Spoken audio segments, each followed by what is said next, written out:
D'accord, mais bonjour à tout le monde. Bonjour. Un grand merci d'abord aux participants de ce septième webinaire, en fait. Voilà, avec un sujet évidemment qui nous tient bien à cœur, toujours autour de l'impact sur le bébé vulnérable et sa famille, donc dépendance en héritage, c'est-à-dire les substances psychoactives, comment elles interviennent pour perturber l'harmonie de l'arrivée de ce bébé. Voilà, un grand merci déjà aux intervenants. Vous allez voir, de haut vol, avec des exposés et des diapos qui sont chargés, certes, mais vous savez que donc c'est un webinaire, donc ça donne la possibilité de revoir ça à tête reposée. Donc on est deux à présenter donc ce webinaire, on a un petit peu l'habitude, avec Jean-Claude Semet, donc qui est médecin pédiatre, et donc moi-même, Bruno Colombier, donc kiné pédiatrique et psychomotricien. Voilà, donc ce DU pour juste ce webinaire là pour resituer les choses. Donc c'est un peu une piqûre de rappel entre guillemets pour ceux qui participent ou ont participé au DU du bébé vulnérable ici à Toulouse, pour tous les référents de RPO et les référents COCON, donc pour approfondir des thèmes évidemment qui nous tiennent à cœur. Voilà, pour construire ensemble ce socle commun de compétences qui est si important pour travailler de façon transdisciplinaire. Voilà. Donc, on démarre avec un sondage. On va laisser le temps aux personnes qui sont connectées de photographier ce QR code. Voilà, voilà, vous suivez les indications et il y a une réponse. Vous allez voir, ça va être réutilisé dans l'intervention du docteur Mazurier qui voilà, va exploiter un petit peu les réponses à chaud. Voilà, donc on laisse 2 secondes pour avoir le temps de photographier ce QR code. Suivez bien l'indication et retenez qu'il n'y a qu'une réponse à donner que vous envoyez. Voilà, donc je pense que c'est bon.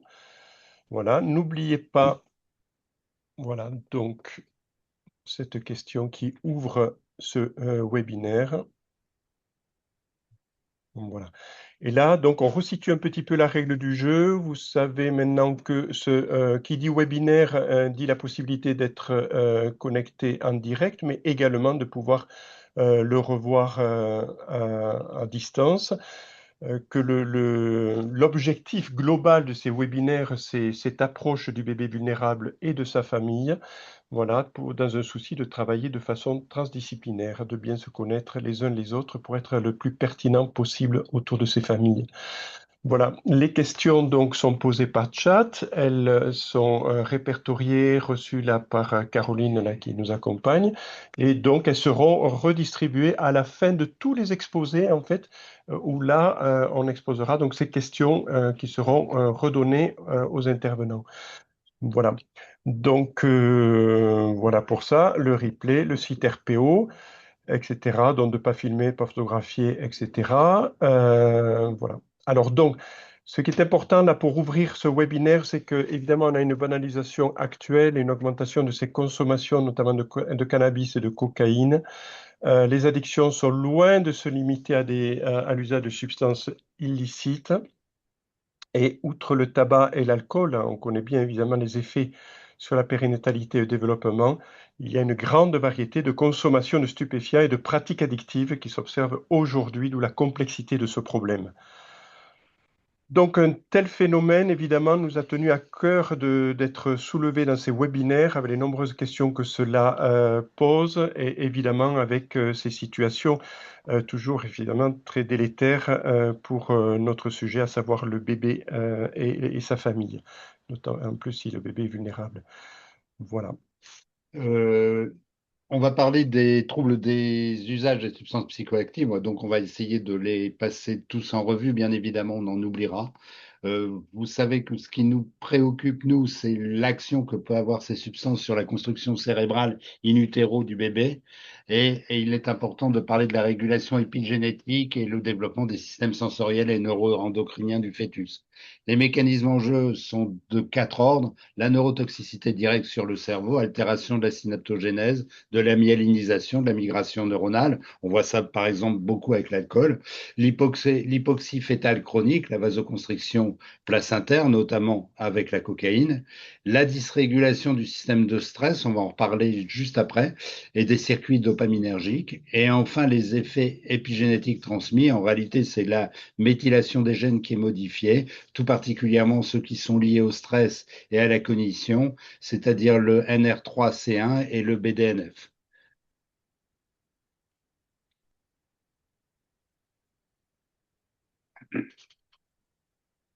Ces gènes sont très étudiés dans le stress prénatal, dans l'attachement précoce, dans le développement neurocomportemental.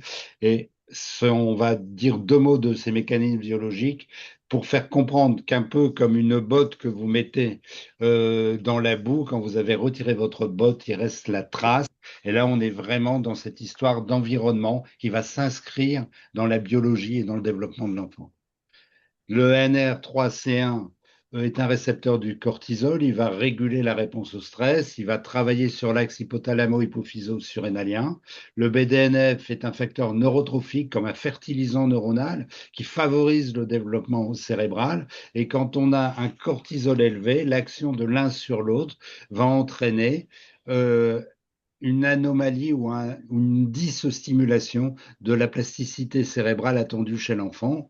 Le stress périnatal va modifier la méthylation du NR3C1, va donc influencer la régulation du cortisol et donc indirectement la plasticité neuronale. On comprend là les conséquences des prises en charge et du stress sur le développement de l'enfant.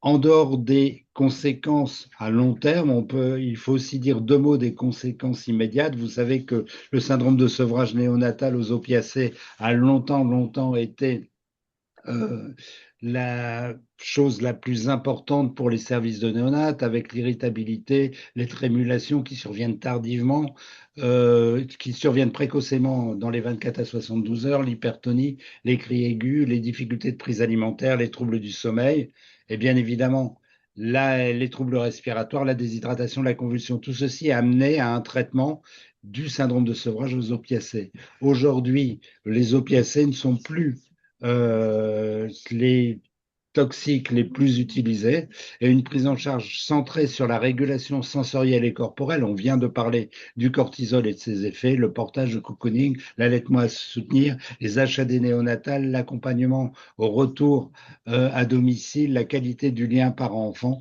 tout ceci a une importance majeure dans la prise en charge des enfants, car tout n'est pas écrit. La neuroplasticité, on vient d'en parler. Ces interventions sensorimotrices précoces, quel que soit le professionnel qui intervient, sont extrêmement importants. Le soutien à la parentalité, père-mère, coparents, permettent d'atténuer, voire de renverser les effets des expositions prénatales, comme si le cerveau se tricotait, chaque intervention ajustée, chaque regard bienveillant, chaque bercement patient fait synapse de réparation. Le cannabis reste pour notre société la substance la plus répandue. On parle de 5 millions d'adultes qui en ont consommé au moins une fois dans l'année. Les psychostimulants, ben vous voyez les chiffres, c'est de plus en plus important, tout particulièrement pour la cocaïne qui fait une percée en France et la MDMA pareil. Le protoxyde d'azote, on en parle beaucoup dans les actualités, c'est 6 à 7% des personnes de 18 à 64 ans. Le fait que des substances comme l'héroïne aient atteint des centaines de milliers d'expérimentateurs montrent que le phénomène ne se cantonne pas à un cercle restreint, c'est-à-dire de nombreux individus. Ces chiffres sont très récents, hein, puisque c'est une publication du 8 décembre 2025. En France, donc, aux alentours de 15% des adultes ont expérimenté d'autres drogues que le cannabis. C'était 9,1% en 2024. Et quand on regarde ça, sur ces 14,6%, 9,3% sont des femmes. Il ne s'agit pas de s'appuyer sur cela, mais c'est important d'avoir dans l'idée qu'on est aux alentours de 10% concernant les grossesses. Et si on va un tout petit peu plus loin sur les conséquences du mésusage des drogues en fonction du risque de préjudice personnel, c'est ce qui est en abscisse, et le score de préjudice sociétal, c'est ce qui est en ordonnée, on voit l'importance que peuvent avoir l'alcool, l'héroïne, le crack, la méthamphétamine, et la différence avec le cannabis, le LSD ou la méthadone. On voit donc là qu'il est extrêmement important d'avoir une vision sans a priori sur l'ensemble des effets que peuvent avoir ces substances psychoactives. On a évidemment regardé, avant de démarrer ce webinaire, ce propos, ce que nous disait la Haute Autorité de Santé par rapport aux recommandations. Peu de documents ciblés sur cette problématique. On n'a pas de guideline des substances et leurs conséquences. On a effectivement dans ce contexte une reconnaissance évidemment à part entière d'une situation de vulnérabilité majeure et qui va nécessiter une prise en charge tout à fait adaptée avec un accompagnement médico-psychosocial de la femme, du bébé et de la famille. Donc, comme objectif, toujours dans ces recommandations de bonne pratique, il est dit donc de repérer évidemment l'usage des substances psychoactives dès le premier contact prénatal, l'importance de l'information à la femme enceinte des risques sur son fœtus, et évidemment de proposer un accompagnement global et individualisé avec une stratégie de réduction des risques et de soutien à l'arrêt et évidemment de s'assurer d'un suivi coordonné multidisciplinaire. Donc voilà pour cette introduction. On va laisser maintenant la parole au professeur Hélène Donadieu, qu'on remercie beaucoup de participer à ce webinaire. On va vous laisser peut-être le soin de vous présenter. Bonjour, merci beaucoup pour l'invitation. Ça me fait vraiment plaisir d'être parmi vous aujourd'hui. Donc moi, je suis Hélène Donadieu, je suis médecin hépatologue et addictologue et je suis responsable du service d'addictologie du CHU de Montpellier et je suis agrégée d'addictologie à la faculté de médecine de Montpellier. Voilà, donc j'espère répondre à la demande. Oui, alors il ne faut pas les passer trop vite. J'espère répondre à la demande et je vous remercie pour cette introduction parce que je vais très très peu aborder moi tous ces types de consommation, mais faire plutôt une généralité sur sur ce que sont les usages et sur ce qu'est la maladie addictive. Et puis, vu que vous m'avez demandé de discuter un petit peu sur les représentations, je vais insister sur les 2-3 dernières diapositives sur les stéréotypes de genre qui s'appliquent cruellement à cette maladie. Donc, diapositive suivante. Donc, si on parle du concept des addictions, donc ce qu'est une addiction, on va décliner ces quatre items. Tout d'abord, l'addiction est une maladie du cerveau, l'addiction est une maladie multifactorielle, l'addiction est une maladie chronique et l'addiction est une maladie cachée, stigmatisante dans notre société avec un retard d'accès aux soins où là aussi les stéréotypes de genre s'appliquent, notamment pour les femmes. Diapositive suivante. Alors, c'est effectivement une maladie du cerveau qui va s'opérer dans un système qu'on appelle le système mésocorticolimbique ou système de survie de l'espèce. C'est le système qui est mis en jeu en continu dans notre fonctionnement vital sur les choix, les actions, la récompense qu'on attend de ces actions sur le plan émotionnel, la motivation qu'on va avoir à faire des choses en fonction des souvenirs passés et en fonction de notre contrôle inhibiteur, le cortex préfrontal. Et force est de constater que chez certaines personnes, la répétition d'un comportement va amener une dysrégulation de ce système et qu'il va y avoir du coup cette dysrégulation qui s'opère principalement sur un neuromédiateur extrêmement connu qui est la dopamine, qui est vraiment le neuromédiateur principal pour ce qui est de la motivation à faire des choses. Et donc, cette maladie est un petit peu un équivalent d'un diabète motivationnel, d'un diabète dopaminergique. Et chez les personnes qui vont développer cette maladie, il va y avoir la répétition d'un comportement avec ou sans substance qui initialement pouvait procurer soit du plaisir, soit de l'auto-soulagement. Et cette répétition, au bout d'un moment, va amener une perte de contrôle de la répétition, une incapacité de s'abstenir de consommer le comportement ou la substance en étant dans la grande majorité des cas, conscient des renoncements qu'on opère en lien avec cette activité addictive, c'est-à-dire le renoncement à des activités plaisantes, sociales, professionnelles, romantiques, etc., pour répondre à l'addiction et continuer ce comportement avec ou sans substance. Cette maladie va se manifester par des mécanismes de dépendance physique, c'est-à-dire l'apparition à distance de la dernière consommation de signes de manque physique qui amènent évidemment à la reconsommation, signes de manque physique qui vont être plus ou moins présents, ils ne le sont pas systématiquement et ils vont être plus ou moins violents en fonction des personnes. Ça va s'accompagner de mécanismes de dépendance psychologique, c'est-à-dire l'organisation de la vie autour de la consommation de la substance ou du comportement, et ce, quelles qu'en soient les conséquences négatives. Ça se manifeste également par des phénomènes de tolérance, c'est-à-dire devoir systématiquement consommer au moins la même quantité que lors de la dernière consommation, voire consommer plus pour obtenir les mêmes effets. Et malheureusement, ça va également se manifester par des conséquences personnelles et interpersonnelles. Diapositive suivante.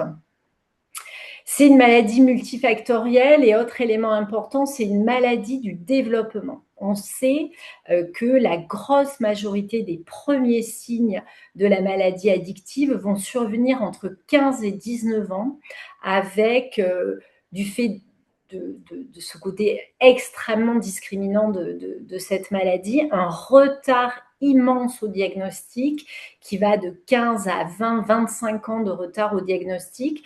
Quand il s'agit d'un trouble de l'usage de substances dites interdites en France, on va avoir en gros 10 à 15 années de retard sur le diagnostic avec, on peut imaginer, des conséquences biopsychosociales en lien avec les consommations importantes. Et quand il s'agit de l'alcool, on est quasiment à plus de 20 ans de retard au diagnostic, avec des diagnostics effectués au moment des conséquences médicales, qui sont principalement les problématiques cardiovasculaires et cancers, puisque l'alcool est cancérigène tout seul, et notamment le cancer du sein chez la femme. C'est important quand même d'avoir ces notions-là importantes. Donc, c'est également une maladie multifactorielle. Olivenstein, dans son modèle biopsychosocial, disait, et c'est toujours d'actualité, que la maladie addictive est la rencontre d'un individu avec sa vulnérabilité propre avec une substance ou un comportement dans un environnement donné. Chacun de ces 3 items va amener un niveau de vulnérabilité pour développer une addiction. Et puis quand l'addiction s'installe, c'est ensuite une maladie chronique. Chose extrêmement importante par rapport à la vulnérabilité propre à un individu, la plus grosse vulnérabilité, la vulnérabilité génétique et épigénétique, qui va, en fonction des substances concernées, aller de 30 à 50% de facteurs de risque. Alors attention, la maladie addictive n'est pas liée à un gène, c'est vraiment important de le savoir. Il y a une vulnérabilité globale génétique qui est quasiment le facteur le plus important en termes de prise de risque pour un individu donné. Diapositive suivante. Donc, une fois que cette maladie est installée, une fois que cette dysrégulation neurobiologique est installée, il s'agit là d'une maladie chronique, comme d'autres maladies chroniques qu'on peut accompagner au quotidien dans nos métiers de soignants. Pardon. Et donc, il n'y a pas de notion de guérison. Par définition, une maladie chronique ne guérit pas. Une maladie chronique est en rémission. Une maladie chronique, on peut être rétabli par rapport à une maladie chronique. Et c'est très important d'avoir cette notion de ces 2 items, parce que sur le plan addictologique, comme de nombreuses professions médico-soignantes qui accompagnent des personnes qui ont une maladie chronique, on travaille essentiellement sur la notion de rétablissement. C'est-à-dire, cette notion-là prend en compte la santé globale d'un individu et de son environnement, son bien-être, et elle est principalement basée sur une amélioration de la qualité de vie globale, psychologique, médicale, sociale, environnementale. Et c'est vraiment tout le concept de l'accompagnement en addictologique qui est basé de manière inconditionnelle sur l'autodétermination de la personne qui vient chercher un accompagnement et en aucun cas basé sur une notion absolue d'abstinence. J'entends que ça puisse vous choquer et probablement que dans la grossesse, il y a des discours parfois qui s'opèrent de manière différente du fait de l'enjeu, mais les injonctions, la coercition, l'obligation à faire quelque chose ne fonctionne pas dans l'accompagnement d'une personne qui a une addiction. Et donc, c'est un accompagnement respectueux de sa détermination, respectueux de ce que souhaite la personne pour elle et là où elle en est en fonction de son histoire. Et ça, c'est tout notre travail au quotidien de rétablissement. Dans certaines conditions, des personnes souhaitent une rémission, c'est-à-dire ils souhaitent être abstinents, et donc là, il ne va pas y avoir du tout de consommation. Et en fonction de la durée de la disparition des critères du DSM-5, qui est une des 2 classifications utilisées pour décrire la maladie addictive, on va parler de rémission initiale, précoce ou soutenue. Diapositive suivante. Il s'agit d'une maladie cachée, la plupart du temps énoncée par les personnes concernées par une maladie honteuse, et ce n'est pas un mot que j'emploie, hein, je l'ai mis exprès entre guillemets, puisque souvent les personnes concernées énoncent ça, énoncent la notion de consommer en cachette pour pas que ce soit vu. C'est une maladie qui est souvent considérée par la personne concernée, par son environnement, comme une maladie auto-infligée, avec la notion énoncée par la personne ou par son environnement de volonté. Globalement, je n'accompagne aucune personne qui n'a pas la volonté de changer son comportement. Toutes ces personnes ont une volonté immense de changer leur comportement. Je ne connais pas de personnes plus courageuses que les personnes qui ont une addiction dans l'accompagnement et à titre personnel. Et par ailleurs, s'il s'agissait d'une maladie auto-infligée, je peux vous dire que la plupart de ces personnes auraient choisi une grippe en termes de comparaison et ne se seraient pas tapé la maladie chronique pour toute la vie avec toutes les conséquences psychosociales que ça engendre. Autre chose qui en fait une maladie cachée, une maladie discriminante, c'est que c'est une maladie dont vraiment des modèles explicatifs, la neurobiologie, ne sont apparus qu'au cours du XXe siècle. Et l'universitarisation, les projets de recherche et la reconnaissance de cette maladie globale, en gros, en France, l'universitarisation de la dictologie a commencé en 2006. Donc, vous imaginez bien à quel point on est vraiment au début, à l'initiation, et qu'on a actuellement de nombreux soignants qui travaillent et de nombreuses personnes qui accompagnent, qui n'ont pas eu d'enseignement en addicto, tout simplement parce qu'il n'y avait quasiment pas cette reconnaissance de la maladie. Si on s'intéresse préférentiellement aux femmes, de nombreux chiffres ont déjà été donnés, et donc je ne reviendrai pas là-dessus. Oui, 10% des femmes ont déjà expérimenté des substances. Avoir expérimenté une substance ne veut absolument pas dire qu'on a un trouble de l'usage. Ça peut être totalement anecdotique et expérimental, et en soi, ce n'est pas un problème. Le problème, c'est vraiment la perte du contrôle qui fait que dans certaines situations, on ne va pas être en capacité de s'arrêter. Ce qu'on constate chez les femmes, c'est une augmentation des alcoolisations ponctuelles importantes, les fameuses API.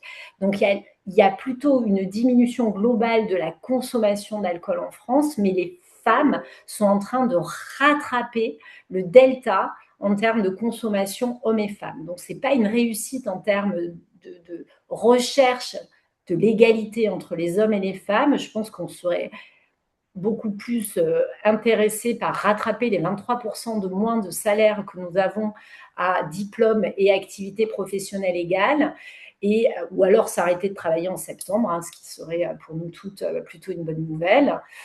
Mais ce n'est pas sur l'alcool qu'il va falloir se battre, mes consoeurs, mais malheureusement, c'est ce qu'il est en train de se passer.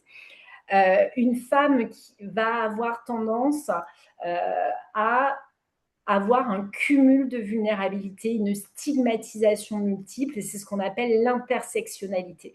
Les femmes sont énormément concernées par le cumul des vulnérabilités, et on sait qu'une femme en situation de précarité va avoir plus de tabagisme ou d'alcool au quotidien. Enfin, on constate également chez les femmes une augmentation de la consommation de la cocaïne poudre, chlorhydrate ou cocaïne crack, c'est-à-dire cocaïne basée, et ça suit vraiment la cinétique de l'augmentation globale de la cocaïne en France. Un quart des consommatrices, des consommateurs sont des consommatrices en Europe. C'est, à mon sens, un chiffre sous-estimé du fait de faible recours aux soins et encore plus faible recours aux soins des femmes. On sait que les femmes ont ce qu'on appelle un effet télescopique, c'est-à-dire que du fait de l'imprégnation hormonale et de l'impact sur le système dopaminergique, quand on est consommatrice régulière, on arrive beaucoup plus vite à l'addiction. On est moins nombreuses à avoir une addiction en chiffre absolu et en pourcentage, alors qu'on est beaucoup plus susceptible de développer une addiction. Donc, il semblerait qu'il y ait moins quand même d'expérimentation et d'usage régulier, sinon on serait beaucoup plus nombreuses à être malades, parce qu'on a cet effet télescopique vraiment prouvé. Les femmes ont des conséquences sanitaires beaucoup plus sévères en lien avec leur consommation de substances. Les femmes qui consomment ont beaucoup plus d'antécédents de violence et notamment de violences sexuelles qu'il faut systématiquement aller chercher chez toutes les femmes qu'on accompagne en addiction. Et quand elles sont consommatrices, elles ont plus de conséquences en santé mentale avec un pronostic plus sévère dans l'accompagnement à la fois de l'addiction et de la problématique en santé mentale. Diapositive suivante. Donc, ça applique les stéréotypes de genre à cette maladie avec ce phénomène de double stigmatisation, de cumul des vulnérabilités liées à la consommation elle-même, mais liées aussi au genre. C'est-à-dire que, dans cet écrit-là que je vous ai mis, une femme se devrait d'être systématiquement sobre. Donc, elle va être stigmatisée par la maladie qui est stigmatisante, quel que soit le genre, la maladie addictive, mais elle est d'autant plus stigmatisée que c'est une femme. Et du fait de cette conduite addictive, elle va être jugée de manière péjorative et être jugée comme être dans l'incapacité de mener à bien les fonctions qui lui seraient socialement attribuées, comme si la femme avait des fonctionnements socialement attribués, et notamment la parentalité, je ne vous le cache pas. Ces stéréotypes de genre, cette double stigmatisation fait que les femmes entrent de manière beaucoup plus tardive dans le soin, à des stades beaucoup plus sévères, et notamment par crainte et peur du jugement, avec une expression souvent énoncée par les femmes de l'épée de Damoclès, de la garde de leur enfant quand elles en ont. Et ça, c'est vraiment quelque chose qui fait qu'elles ne franchissent pas le cap de nos consultations par peur de signalement, par peur d'alerte, alors qu'un homme ne va pas se poser la question, alors qu'il est parent, lui également, de cette notion-là, comme si la parentalité était une injonction strictement maternelle dans l'esprit des gens. Quand on regarde la littérature par rapport à femmes et addiction, on tombe de manière quasi systématique sur des notions autour de la maternité, autour de la grossesse, autour de la parentalité. Je fais partie des personnes qui revendiquent que les femmes ne sont pas que des utérus et qu'il faut s'en occuper tout le reste du temps et pas que pendant la grossesse, mais que si la grossesse peut être l'occasion de créer un lien, eh bien, j'en suis ravie. Mais voilà, c'est quand même important de s'en occuper de zéro à la mort et pas juste à ce moment-là, parce qu'on confirme sinon ces fameux stéréotypes de genre. Diapositive suivante. On a parlé de ce retard. Il est confirmé par absolument toutes les études, le retard de l'accès aux soins avec une absence de repérage. On ne va pas demander aux femmes ce qu'elles consomment. La majorité des femmes, même au cours de la grossesse, parfois ne sont pas interpellées sur leur consommation. Les dernières études sont unanimes pour dire qu'on n'est pas à un 100% de recueil des consommations et de l'ensemble des consommations, bien entendu, avec substance ou sans substance. Elles ont un trouble addictif qui va se générer de façon beaucoup plus rapide, c'est le fameux effet télescopique dont je vous ai parlé tout à l'heure, une sévérité plus importante du trouble, de ses conséquences et un impact majeur sur la morbimortalité des femmes en lien avec les consommations de substances psychoactives et notamment les maladies cardiovasculaires et les cancers. Diapositive suivante. Alors, quelques pistes pour essayer un petit peu de s'améliorer dans l'accompagnement global des femmes et ce, de façon collective. Un accueil évidemment inclusif, quelle que soit l'identité de genre. Je vous rappelle qu'une femme est une personne qui s'identifie comme une femme. Donc, c'est une femme cis, mais ça peut être une femme trans qui subisse encore plus de stigmatisation.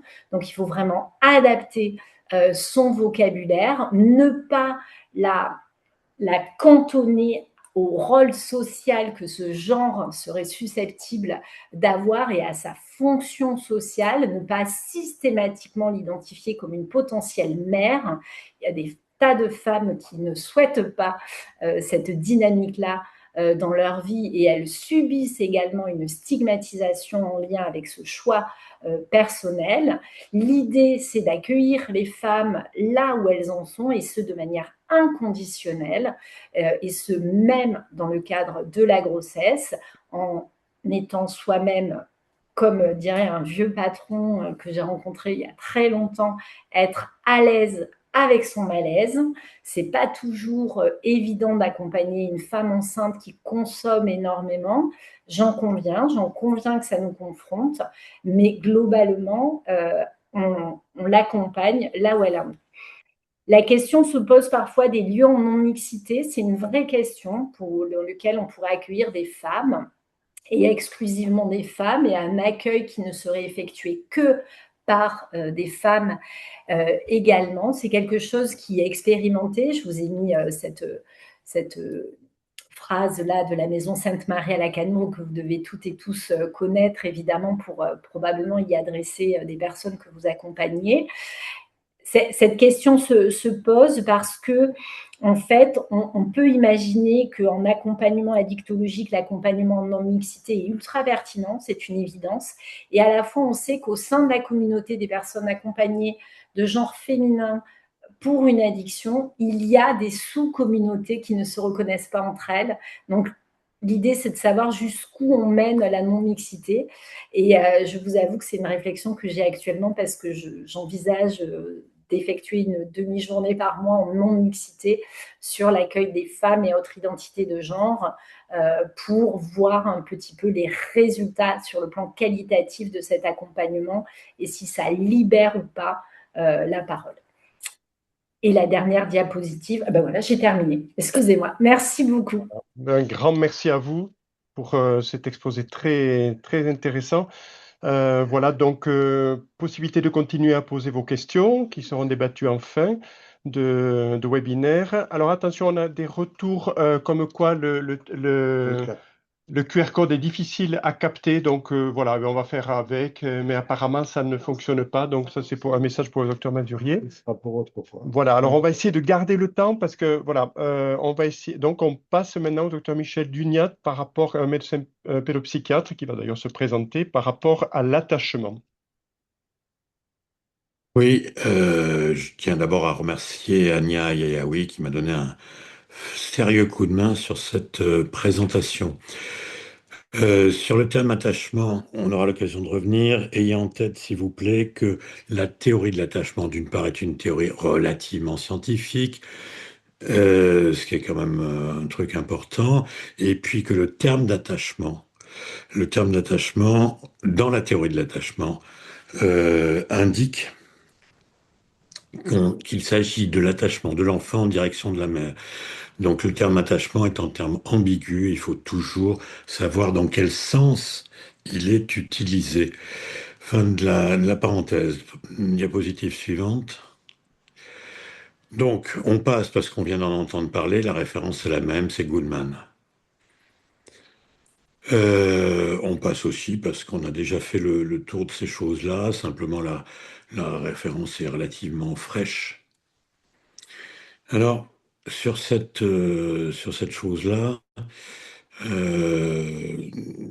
l'idée que cette période de remaniement psychique tout à fait centraux, avec les transformations profondes dans le mommy brain, hein, comme on s'amuse à le dire actuellement, nécessite une attention toute particulière. Alors, faut-il parler d'angoisse archaïque? Le terme est un peu archaïque lui-même, mais en l'occurrence, le vécu persécuteur du fœtus, c'est quelque chose d'assez fréquent et qui entraîne une sorte de boucle avec la consommation, comme il en a déjà été parlé.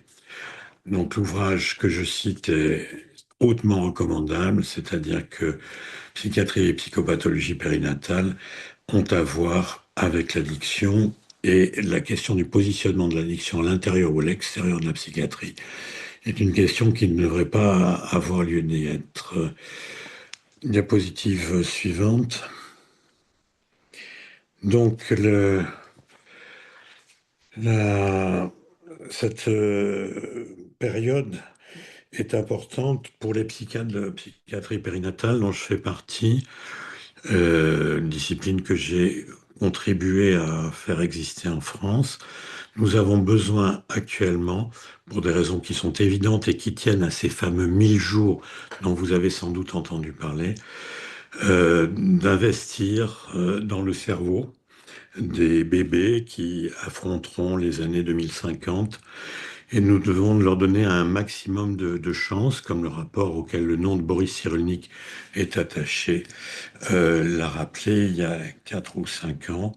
Il y a donc vraiment quelque chose qui devrait devenir une priorité de santé publique, avec addiction ou sans addiction, mais comme on le sait, l'addiction est très fréquemment comorbide avec la dépression et l'anxiété périnatale. Donc, cette comorbidité va poser des problèmes complexes pour le dispositif de psychiatrie périnatale qui existe en France et dont je vais dire un mot rapide. Il y a une graduation entre des équipes de niveau 1, 2 et 3, de type 1, 2 ou 3, en psychiatrie périnatale, comme c'est le cas en obstétrique avec l'équipement en pédiatre et en équipe de néonatologie. Donc, il faut tenir compte de cette gradation, mais la question qui se pose actuellement, très concrètement, c'est que certaines équipes de psychiatrie périnatale, PPN, comme on écrit dans les textes du ministère, la psychiatrie périnatale, eh bien, une de ces difficultés, c'est de savoir si elle accepte les femmes addictes ou si elle ne les accepte pas. Alors, évidemment, je mets, vous les avez entendus, un guillemet à accepter. Ceci pour préciser que en région Occitanie, qui est une région que je connais mal et dont je vais être bientôt chassé, dans les semaines qui viennent, il y a des équipes qui considèrent que la comorbidité en question est particulièrement importante à reconnaître. C'est le cas de l'équipe de Rodez qui peut-être avec Emmanuel, Louis et Émiline nous écoute. Un certain nombre d'unités sont allergiques. Et je connais bien, pour connaître un grand nombre d'unités en France, sont allergiques à la question de l'inclusion des personnes addictes dans ces situations. Ce qui pose la question, et on y reviendra, diapositive suivante, de la façon dont on peut prendre en charge dans des lieux dédiés principalement à l'addicto. Si on arrive donc à ces questions d'interaction précoce et d'attachement, eh bien, on ne va pas se cacher derrière son petit doigt. On est avec une complexité assez grande, c'est-à-dire que l'ensemble des recherches prouvent que l'environnement, dont il a déjà beaucoup été question, est un facteur complètement essentiel et que malheureusement, il y a un grand nombre de femmes addictes qui présentent ce qu'on appelle des relations d'attachement insécures. comme vous en avez entendu parler par Antoine Guednet, je vais relativement vite, mais je rappelle que l'attachement désorganisé ne rentre pas dans les attachements insécures. C'est lui qui génère un certain nombre de difficultés dans l'accès aux soins. C'est-à-dire que ces femmes, double peine, pourrait-on dire, avec toutes les questions de représentation qui ont été soulignées par le professeur Donadieu, sont gênées dans leur parentalité. Et un des objectifs, bien au-delà de la régulation et de la régulation des consommations, c'est l'entretien par le soin d'une fonction réflexive qui permette une attention suffisante aux états du bébé. Alors, on en sait énormément sur les états mentaux du bébé actuellement. On sait à quel point certaines femmes, dans les moments de consommation ou au contraire de tentatives d'abstinence, ont des difficultés à se représenter les besoins de leur nourrisson, fabriquant une boucle intergénérationnelle, une transmission intergénérationnelle des difficultés relationnelles. Donc, double peine, disais-je tout à l'heure, eh bien, les effets biologiques, comme l'a bien montré le début de l'exposé, vont percuter un environnement relationnel qui est fragilisé. Et il revient donc à la société tout entière, et pas seulement aux soignants, de transformer ces choses-là au moins un petit peu. Diapositive suivante. Donc, on, on ne s'attardera pas sur ces choses-là, mais il ne serait pas raisonnable de ne pas tenir compte du fait que les femmes savent plus ou moins à quel point les expositions des enfants vont contre leur espoir de donner le meilleur à leur enfant. Je considère que la majorité des femmes, pas toutes, mais la majorité des femmes, évidemment, sont conscientes, sont informées plus ou moins bien des effets des produits, ce qui construit cette difficulté d'accès aux soins dont il a déjà été question et sur lequel je ne reviendrai pas. Donc, retard divers, TDAH, TSA et difficultés de relations sociales frappent les enfants exposés et ça ne servira à rien, encore une fois, de ne pas le reconnaître. Diapositive suivante. Alors, euh, cette question que je pose un peu brutalement amène à un certain nombre de choses dont je souhaitais parler.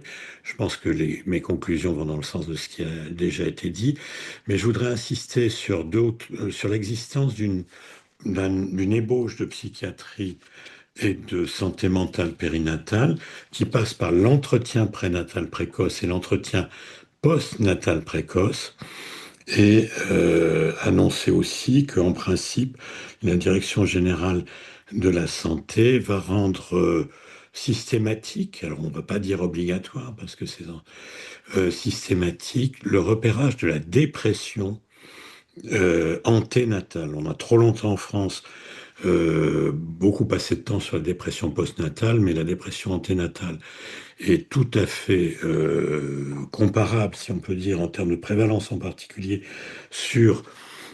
avec la dépression du post-partum.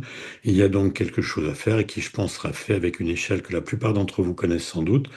Alors, on a le choix entre la PHQ-9 et le PDS, mais celle qui est la plus connue, même si elle est un peu discutable, c'est l'échelle d'Édimbourg et qui devrait permettre, me semble-t-il, comme ça a été fait sur Rodez, de repérer des femmes et qui pourraient être suffisamment accueillies pour, au-delà de la dépression, aborder la question des consommations.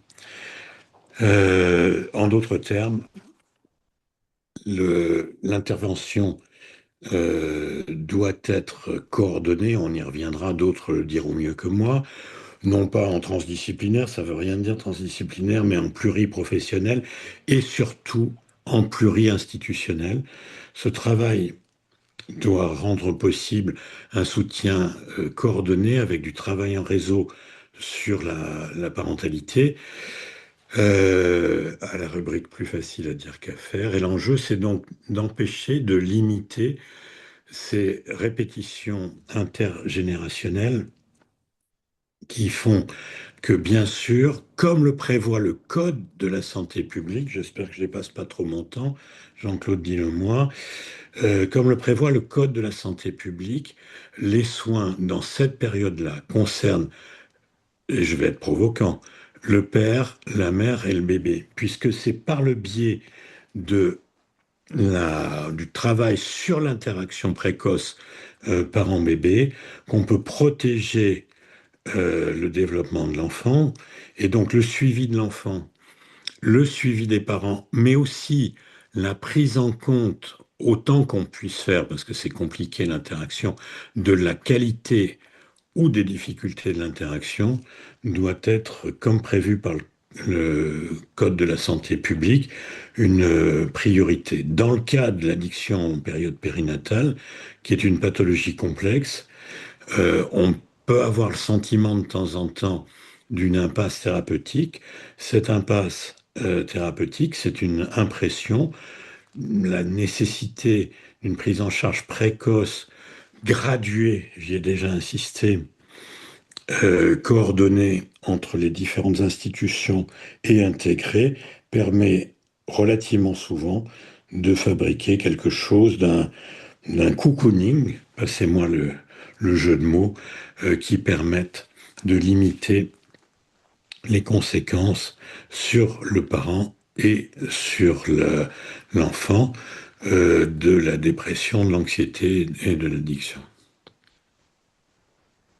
Merci Michel. Un petit mot sur l'approche bienveillante et ciblée. Je crois qu'elle doit toucher l'enfant, bien évidemment, c'est notre tasse de thé à nous, mais surtout l'enfant et sa famille. Et aussi, cette approche bienveillante doit toucher les professionnels. Quelque part, personne ne tient compte de l'importance de la charge mentale de tous ceux qui essaient d'accompagner en périnatalité les difficultés notées. On va poursuivre avec Katia Vergès, qui est sage-femme au centre hospitalier de Béziers et qui va se présenter elle-même et qui va insister sur comment, dans la pratique quotidienne, repérer, évaluer, orienter. Oui, bonjour. Donc moi, je suis Katia Vergès, sage-femme référente en vulnérabilité à addiction à l'hôpital de Béziers. Et donc vraiment complètement sur le terrain tous les jours avec donc des femmes enceintes en situation d'addiction. Et je remercie les deux intervenants précédents parce que, bon, évidemment, ils m'amènent beaucoup de choses sur ce que je vais vous dire. Donc la diapo suivante.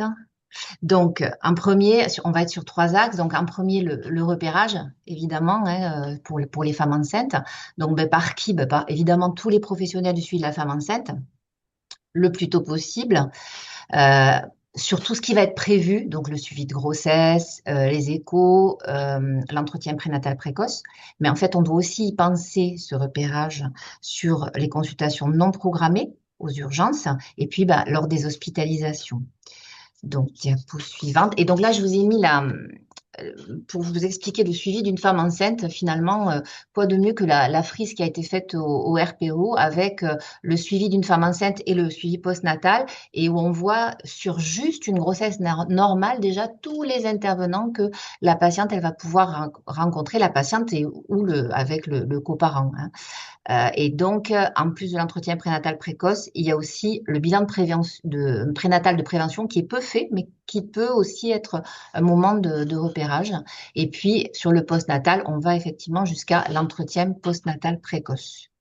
Et donc, quand même, sur la diapo suivante, on va voir qu'il y a, en fait, les professionnels de l'obstétrique, il ne faut quand même pas se leurrer, d'accord? Ils comptent sur des moments clés pour repérer les situations d'addiction chez les femmes enceintes, la constitution du dossier obstétrical où on doit poser ces questions-là, l'entretien prénatal précoce, je vous parlerai après de l'auto-questionnaire, on en a parlé là un petit peu tout à l'heure, et puis évidemment les consultations aux urgences parce que souvent, effectivement, ça va être l'occasion de reposer des questions.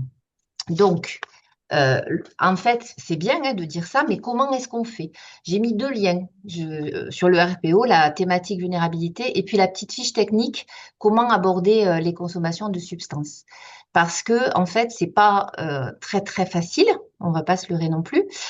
Et il y a quelque chose qui est très facilitant, c'est toujours de commencer par poser les questions aux dames sur ce qu'elles consommaient avant d'être enceintes, parce que ça, c'est beaucoup moins stigmatisant. Par exemple, ça peut être, qu'est-ce que vous pouvez me dire de votre consommation d'alcool avant la grossesse? Et on va discuter de ça avant d'en arriver à pendant la grossesse. Et ça rend les choses plus faciles. Donc, diapo suivante. Donc, du coup, j'ai mis là le questionnaire GEGA, qui est un questionnaire que nous, on met dans le dossier de la dame quand on la reçoit la première fois. Elle le remplit toute seule en salle d'attente. Et de la question 6 à la question 12, il y a toutes les questions des addictions. Et vous voyez que c'est fait aussi comme ça, c'est-à-dire qu'on parle des consommations avant la grossesse. Et les femmes vraiment répondent et écrivent. Et parfois, c'est plus facilitant aussi pour un professionnel de partir des réponses du questionnaire finalement pour aborder ces questions-là. Diapo suivante, s'il vous plaît. Et du coup, une fois qu'on a repéré, bon, c'est bien, hein, mais du coup, qu'est-ce qu'on en fait? Et ben voilà, comment est-ce qu'on peut orienter? Donc, en premier lieu, si vous pouvez passer, il y a, ça c'est sur l'introduction, sur le repérage des facteurs indicateurs de vulnérabilité.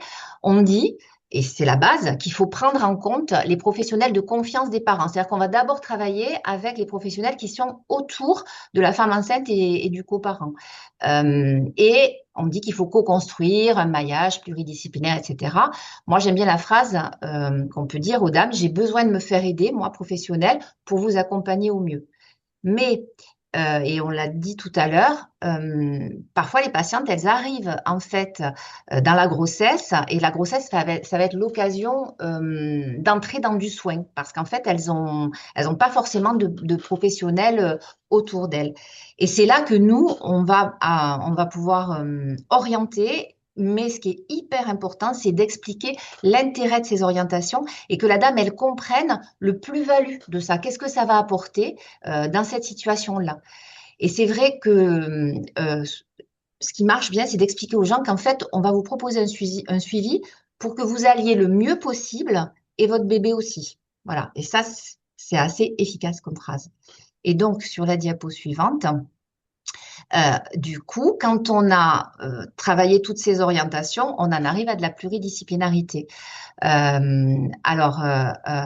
Évidemment, on voit qu'il peut y avoir beaucoup de monde. Le champ addicto, le champ psy, le champ médico-social, le champ obstétrical. J'ai rajouté les maisons des femmes avec les violences parce que, malheureusement, mais c'est une réalité, addiction et violence, c'est souvent ensemble.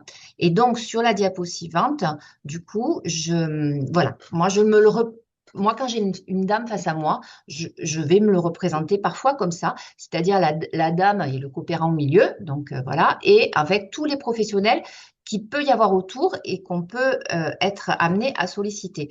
Et là, attention, parce que parfois, quand on voit une dame, tout de suite clignote dans notre tête, oh là là, vite, vite, il faut la PMI, il faut que vraiment qu'elle voit la dicto, il faut qu'elle voit le psychiatre ou le psychologue de périnate, etc. Mais en fait, il va falloir hiérarchiser et faire attention à déjà faire l'orientation la plus urgente, mais pas tout faire en même temps parce que c'est là qu'on risque de perdre la patiente. Diapo suivante. J'entends pas. Du coup, orienter et coordonner. Donc, en fait, on parle souvent de pluridisciplinarité, mais moi, dans ma tête, c'est l'interdisciplinarité. C'est-à-dire que s'il y a que des gens qui travaillent autour de la dame et ça communique pas, ça ne peut pas marcher. Donc, vraiment, il faut coordonner autour de ces patientes. Et donc, respecter leur temporalité, c'est ce que je vous ai dit tout à l'heure en hiérarchisant. Et évidemment, il faut que ça ait du sens pour la dame, tout ça. Parce que sinon, en fait, elle ne va pas adhérer et ça va être complètement contre-productif. Et nous, pour les soignants, toujours, évidemment, demander l'autorisation de contacter les professionnels référents des patientes. Et si on oriente à d'autres professionnels, il faut qu'on ait l'autorisation de faire des transmissions préalables, si c'est nécessaire. tout ce que je vous explique là, c'est un petit peu le travail des sages-femmes référentes vulnérabilité addiction.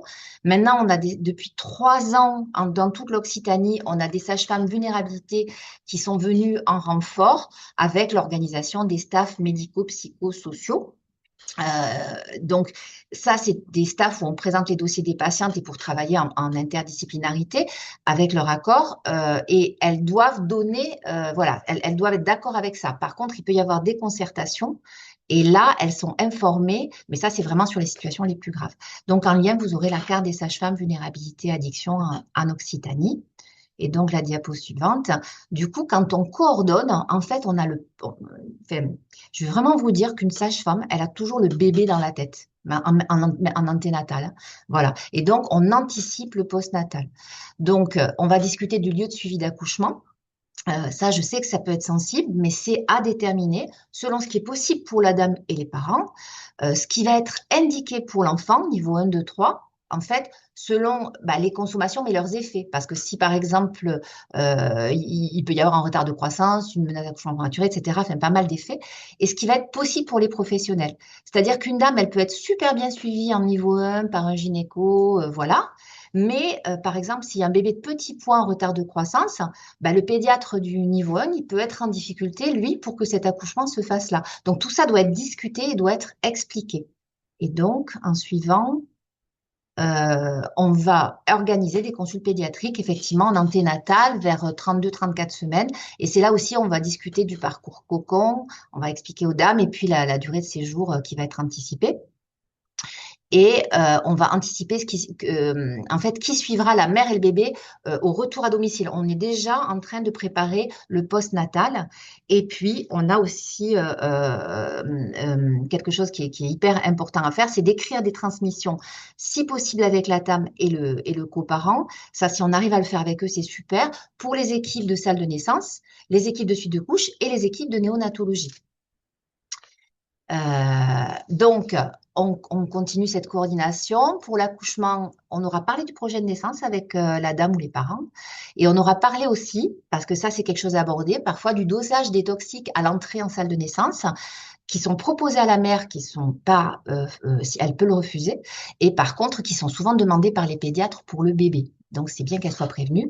Et sur le séjour, on va aller voir la dame, mais on va aussi faire un gros travail auprès des équipes qui ont besoin de transmission, parce qu'il faut sécuriser aussi les équipes, et c'est comme ça que ça va sécuriser les parents, et vérifier et coordonner si besoin. Évidemment, on est toujours sur le postnatal, à la sortie, qu'est-ce qui va se passer, et aussi prévoir l'entretien postnatal précoce qui se fait à 4 semaines après l'accouchement, et qui peut être renouvelé une fois. Et donc, sur la diapo suivante, en fait, tout ce que je vous ai dit, c'est le truc super idéal quand on a vu la dame plein de fois, qu'on a pu bien travailler, anticiper, coordonner. Mais on a souvent des situations où on se retrouve avec des dames où on découvre les consommations en toute fin de grossesse ou à l'accouchement. Et quand on voit ces dames-là, en fait, en tout cas, bon, moi j'ai appris à faire comme ça. On peut expliquer ce qu'on aurait pu faire si on avait pu anticiper. En fait, qu'est-ce qu'on aurait pu leur proposer, mais on n'a pas le temps. Et c'est pas du tout pour les stigmatiser ou les culpabiliser, c'est pour leur expliquer que ce sont des parcours qui existent, qu'elles sont pas seules et qu'on sait prendre en charge ça. Et ça permet du coup de mettre du dialogue. Il faut vraiment être encore plus chaleureux avec ces dames-là. Il faut créer une alliance. Alors qu'on n'a pas de temps, c'est ça, voilà. Donc, on fait attention à notre langage et à nos mots. Et puis, avec ces dames-là, il faut vraiment aussi raccrocher sur du suivi postnatal. Alors, j'ai mis obstétrical, c'est gynéco, évidemment, hein, puisque je suis d'accord, les dames, c'est pas qu'un utérus qui va porter un bébé, hein, donc c'est toute la suite de leur vie. Elles sont rentrées dans du soin si ça peut continuer. Évidemment, côté pédiatrique pour le bébé, et puis côté addicto. Et enfin, on va privilégier un entretien postnatal précoce avec une sage-femme formée addicto. Du coup, en conclusion, moi, ce que je veux vous dire, ce qu'on a dit déjà, c'est que la grossesse, c'est parfois l'occasion d'entrer dans du soin, mais c'est bien si on arrive à ce que ça continue après, que les femmes enceintes en situation d'addiction, elles ont peur d'en parler, on l'a vu, elles ont peur d'être jugées, elles ont honte, ça revient énormément en consultation, elles ont peur qu'on leur prenne leur bébé, c'est toujours dans leur tête, mais souvent, vraiment la plupart du temps, elles ont peur des conséquences de leur consommation sur le bébé. Donc, en fait, il faut vraiment faire avec cette grande ambivalence-là. Et ensuite, l'addiction, c'est une maladie chronique que la grossesse ne guérit pas. Alors moi, je dis ça parce que moi, j'ai été une soignante, une sage-femme côté obstétrical, pas formée en addicto. Et j'ai eu ces représentations que quand même, quand on est enceinte, voilà, on peut quand même réduire, arrêter, etc. Bon, maintenant, je sais que ça marche pas comme ça, évidemment. Et ensuite, les dames, elles peuvent avoir cette pensée magique que quand elles vont être enceintes, mais bien sûr qu'elles vont arrêter tel ou tel produit. Et donc, on leur explique que c'est chronique et que ça marche pas comme ça. Enfin, n'importe quel soignant doit pouvoir entendre une consommation, même si on n'est pas formé, mais par contre, il doit pouvoir être aidé pour orienter. Et enfin, ben, vous l'aurez compris, évidemment, ces situations d'addiction entraînent des suivis complexes qui ont vraiment besoin d'être coordonnés. Je vous remercie. Un grand merci, Katia, pour cet exposé très clair et sur le terrain. Un grand merci. Donc, vous pouvez continuer à poser vos questions. Et on passe donc maintenant avec le docteur Isabelle Souski, qui va se présenter également par rapport à une approche tout à fait intéressante vis-à-vis de notre problématique. Oui. Donc, bonjour, Isabelle Souxy, je suis pédiatre coordinatrice au réseau périnatal Occitanie et pédiatre au CHU de Nîmes. Donc, l'exposition prénatale à des toxiques engendre des conséquences chez les nouveau-nés, d'autant que son métabolisme est immature. En effet, pendant toute la grossesse, c'est l'organisme maternel qui assure l'élimination de ces substances. Après la naissance, c'est le nouveau-né qui va assurer lui-même leur métabolisme et leur élimination, l'exposant à d'éventuels effets. Aussi se pose la question de quel accompagnant pour ce nouveau-né. Que peut être donc le retentissement de cette exposition chez le nouveau-né? En général, quand un nouveau-né est exposé in utero à des toxiques maternels, il présente des signes cliniques que la plupart des professionnels présentent comme sevrage.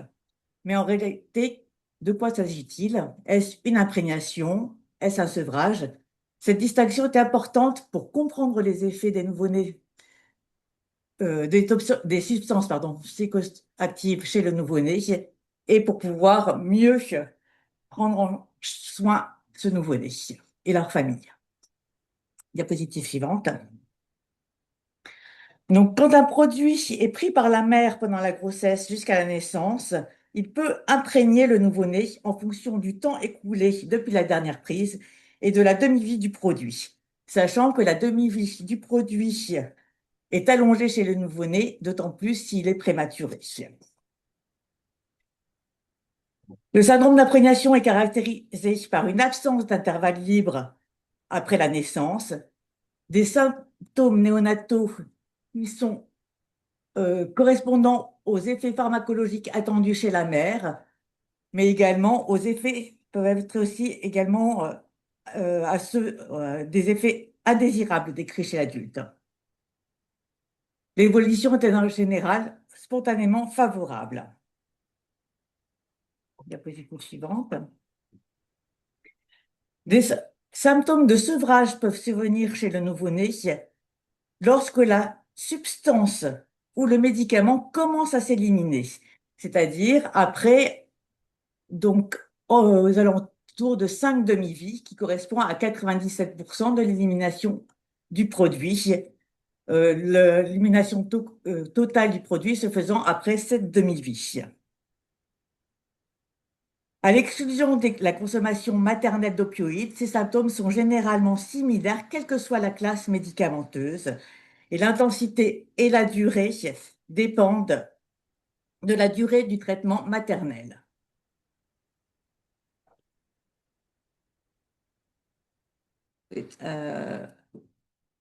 Ça s'est bloqué, voilà. Donc, l'allaitement ne permet pas de traiter ou d'éviter un syndrome de sevrage, un néonatal potentiel ou avéré. Par contre, il a un impact positif du fait du maternage proximal.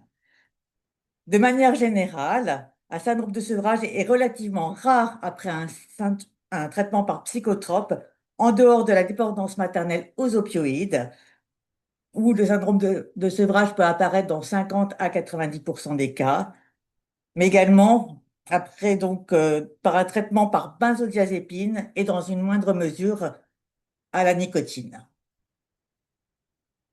Donc les manifestations cliniques du syndrome de sevrage. Donc on peut les retrouver dans différents systèmes. Donc le système sensoriel, la motricité et le tonus, le système autonome avec une respiration irrégulière, des éternuements, régurgitation, vomissements, spasmes, et également au niveau de l'éveil et de l'attention. Donc, tous ces symptômes, en fait, sont des manifestations de dysrégulation neurocomportementale. Et cliquez dessus, l'animation. Voilà, merci. Vous avez donc sur cette diapositive la liste des principales substances qui peuvent induire un syndrome de sevrage. Je vous laisserai donc les consulter tranquillement. Diapositive suivante. Merci. Donc, en pratique, il faut savoir qu'entre imprégnation et sevrage, les manifestations cliniques peuvent être similaires. Et donc, la seule différenciation, ça va être par rapport, en fait, à la temporalité. Donc, l'imprégnation, ça arrive, comme j'ai dit tout à l'heure, donc, à la naissance. Donc, il n'y a pas d'intervalle libre. Par contre, le sevrage, il y a toujours un intervalle libre, pratiquement toujours, on va dire plutôt, un intervalle libre entre, donc, la naissance et l'apparition des symptômes. Donc, seule la temporalité permet effectivement de différencier les deux. Et tout à l'heure, on parlait effectivement du dosage des toxiques. Il peut être réalisé, mais selon l'Académie américaine de pédiatrie, on ne doit pas le faire systématiquement, mais uniquement si le résultat peut modifier la prise en charge de l'enfant. Alors attention, hein, comme vous avez pu voir, donc dans les symptômes de syndrome de sevrage, il y a les pleurs, hein, ou tout trouble comportemental du nouveau-né. Tout trouble justement comportemental du nouveau-né n'est pas forcément un sevrage. Tout pleur non plus. Il peut y avoir des pleurs standards, notamment ceux de la nuit de Java. L'accouchement difficile peut donc engendrer donc des difficultés comportementales après de l'enfant, hein. Le tabac, et il faut penser aussi à des causes plus organiques telles que l'hypoglycémie, l'hypocalcémie, l'hyperthyroïdie ou encore des lésions du système nerveux central. Il faut avoir en tête qu'une même molécule peut donner une imprégnation puis un sevrage, notamment pour les opiacés, les antidépresseurs, les benzodiazépines et le baclofène. La distinction est donc parfois difficile entre sevrage et imprégnation. Et les psychostimulants, dont la cocaïne, les amphétamines, le méthylphénidate, peuvent donner un tableau de syndrome de sevrage dès les premiers jours, ce qui est un peu compliqué donc, à ce moment-là de distinguer donc imprégnation et sevrage. Une autre notion importante à savoir, c'est que le syndrome de sevrage ne doit pas être systématiquement traité par des opiacés. En fait, il nécessite surtout des traitements non médicamenteux, soins de confort, on va en parler justement après. Et si on doit utiliser un traitement médicamenteux, il faut l'adapter donc au traitement de la maman pendant la grossesse. Diapositive suivante. Donc, quels soins proposer à ces nouveau-nés? Il faut privilégier l'hospitalisation mère-enfant ou parent-enfant. En fait, la séparation mère-enfant est nuisible à l'attachement précoce, comme M. Dignal l'a dit, et à l'établissement des liens, notamment dans un contexte de prise de substances psychoactives pendant la grossesse. Les publications appuient l'intérêt de l'hospitalisation de la mère, voire des parents, avec l'enfant dès la naissance, qui est associé à un moins grand nombre d'admissions en soins intensifs, un plus fort taux d'allaitement maternel et un moins grand recours à la pharmacothérapie. La mise en place de soins de développement dès la naissance, sans attendre l'apparition de signes cliniques, va permettre de diminuer l'apparition, voire de traiter le syndrome de sevrage, et de placer les parents au centre des soins, les valoriser et les rassurer sur leurs capacités. Diapositive suivante. Donc l'approche Eat, Sleep, Console, ou encore en français Manger, dormir, consoler. Donc c'est une approche qui est déjà a été évaluée depuis plusieurs années. Les professionnels l'utilisent empiriquement, donc dans la prise en soin des enfants exposés in utero à des toxiques. Cette échelle permet d'objectiver et de mettre l'accent sur les soins de développement et la place des parents. Elle est actuellement de plus en plus utilisée à travers le monde. Elle évalue la capacité du nouveau-né à manger, dormir et être consolé et vise notamment à maintenir les dyades ensemble. Il est démontré qu'elle favorise une diminution du séjour et des traitements pharmacologiques sans accroître significativement les événements indésirables ou des réhospitalisations. La surveillance clinique est réalisée toutes les 4 à 6 heures, principalement pour les substances entraînant un syndrome de sevrage, et doit être effectuée pendant une période d'au moins 72 heures, voire de 420 heures, sur le nouveau-né exposé à un opioïde à durée de vie plus longue. De même, on peut l'utiliser quand on met en place un traitement pour pouvoir évaluer la durée du traitement et pouvoir évaluer l'arrêt et la tolérance de l'arrêt du traitement. Les objectifs thérapeutiques consistent à prévenir les complications associées au syndrome de sevrage et à rétablir les activités normales du nouveau-né, telles que le sommeil, l'alimentation suffisante pour une croissance normale et une bonne prise de poids, ainsi que l'adaptation à l'environnement.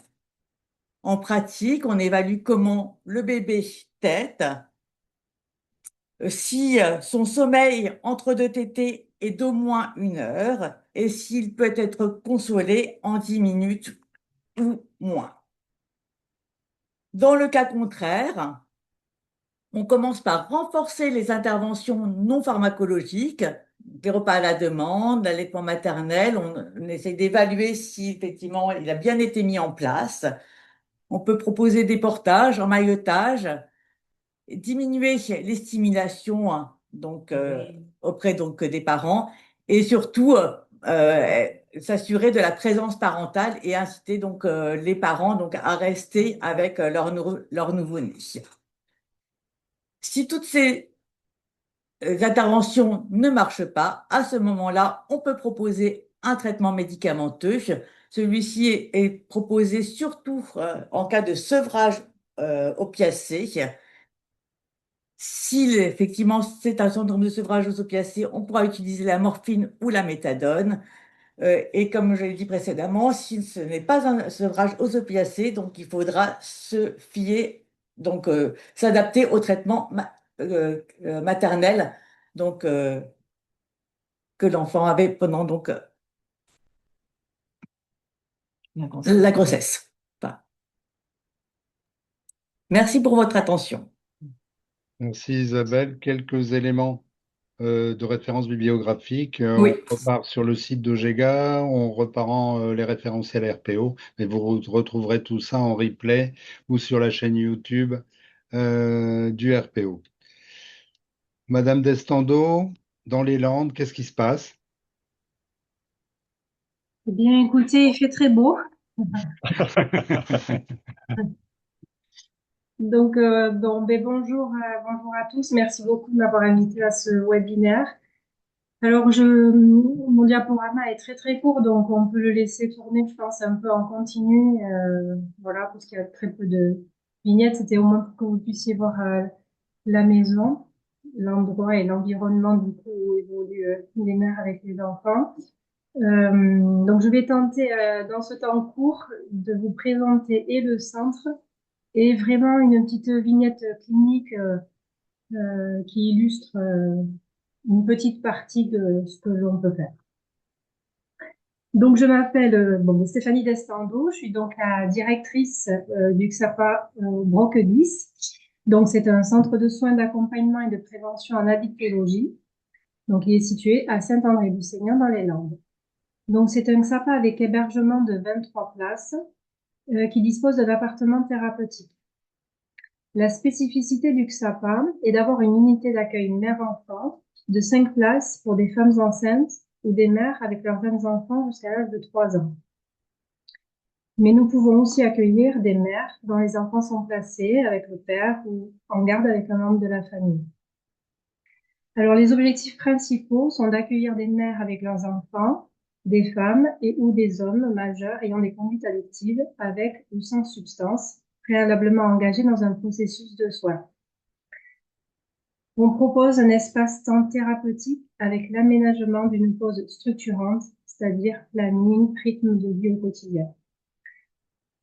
Et l'objectif aussi est de renforcer le travail autour des addictions et prise à distance avec la complexité de leur environnement et leur lieu de vie.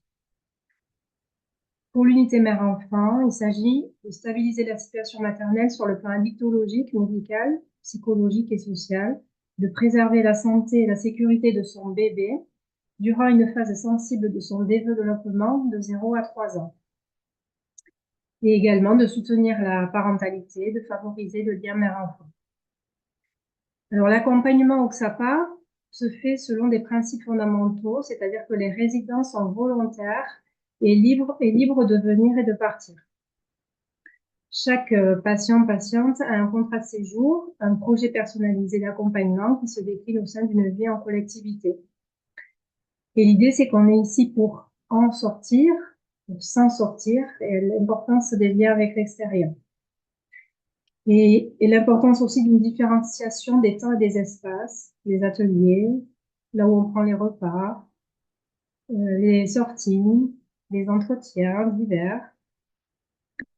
Donc, vous fonctionnez, il y a une équipe pluridisciplinaire, donc une équipe de direction, il y a des surveillants de nuit, auxiliaires de puère, il y a des éducateurs, infirmières puéricultrices, un médecin addictologue, des thérapeutes aussi extérieurs, psychomotriciennes.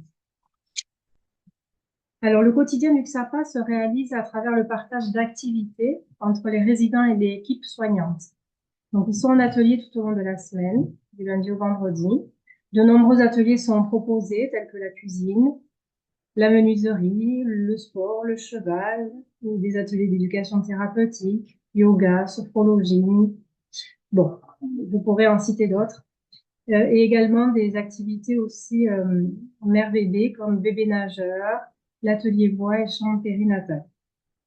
L'idée étant que les résidents, les résidentes puissent reprendre un rythme et une hygiène de vie, qu'ils puissent refonctionner psychiquement et reprendre du plaisir à faire les choses simples du quotidien.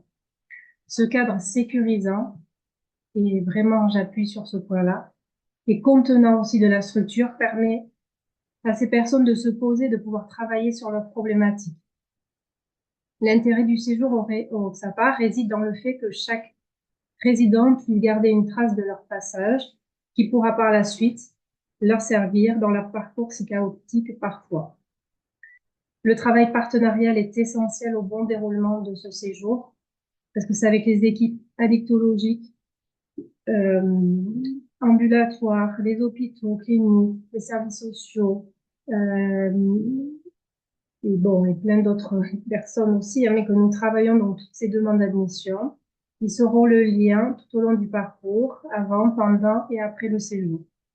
Et un soutien et un relais important pour les résidents lors de la sortie définitive.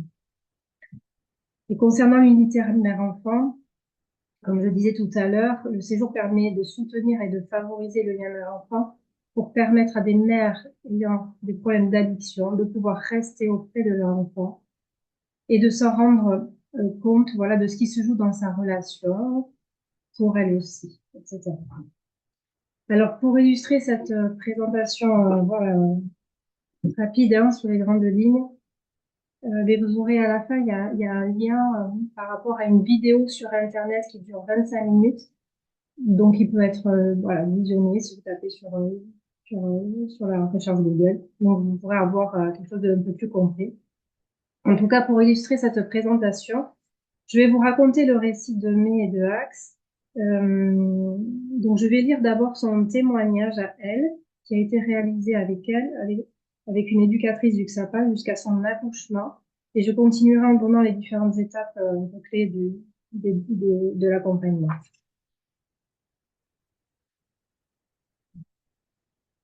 Donc là, c'est May qui parle. Ça y est, je suis à la rue. Je squatte à droite, à gauche. Mon mec est parti depuis quelques jours en prison et pour longtemps. Je me débrouille pour avoir quelques bières, des clopes et du crack surtout. Le crack, j'y suis vraiment accro. Grâce à lui, j'oublie tous mes problèmes. Et il y en a tellement. Je sais que je devrais arrêter, me bouger pour trouver un logement avant que l'hiver arrive, un boulot, reprendre une vie classique, quoi. Mais là, je peux pas. Dans ma tête, c'est le bordel. Dans mon corps aussi. Des fois, je pense à ma fille. Ça fait des mois que je l'ai pas vue. Mon corps est si maigre. Il y a si longtemps que je ne ressens plus la faim, ni la soif. Il y a si longtemps que la défonce ne m'apaise même plus. Elle est juste là pour que je puisse tenir, oublier le bordel dans lequel je suis. Le bordel, ouais. J'ai un pressentiment depuis quelques semaines que je veux pas écouter. Un matin, je me réveille un peu plus lucide que d'habitude. J'observe mon corps décharné. J'en suis maintenant convaincue, je ne peux pas le nier, je suis enceinte. Je sais que je peux pas être mère, je suis tellement une merde. Je marche dans la ville sans but. Je suis si perdue et si triste, je n'arrive pas à réfléchir.